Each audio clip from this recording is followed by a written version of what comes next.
역대 최대 규모의 내년도 예산안이 국회 본회의를 통과했습니다. 정부안보다 3조 3천억 원 늘어난 607조 7천억 원 규모인데요. 실생활과 밀접한 분야로는 어떤 것들이 있는지 정윤영 기자와 들여다보겠습니다. 먼저 코로나 관련 예산이 증액됐다고 하던데 구체적으로 어떤 내용이 포함됐습니까?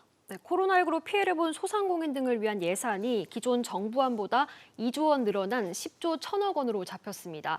소상공인을 위한 손실보상 하한액이 기존 10만 원에서 50만 원으로 인상됐고요. 네. 소상공인 213만 명에게 최저 연 1%의 초저금리 대출을 지원합니다. 관광과 체육, 공연업 등 손실보상을 받지 못하는 업종 지원금으로 9천억 원이 편성됐는데요. 문화체육시설 이용권인 바우처를 92만 개 지급해 사용할 수 있도록 하고 네. 법인 택시와 전세버스 기사 등을 위한 1.5% 금리의 생활 안정자금과 헬스 트레이너 4천 명의 고용회복 지원이 이뤄집니다.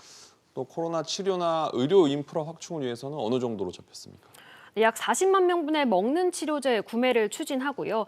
지자체의 백신 접종 비용 부담을 덜어주기 위한 국고 지원 비율 10%포인트 상향, 백신 이상 반응에 대한 의료비와 사망 위로금 등도 편성됐습니다. 네.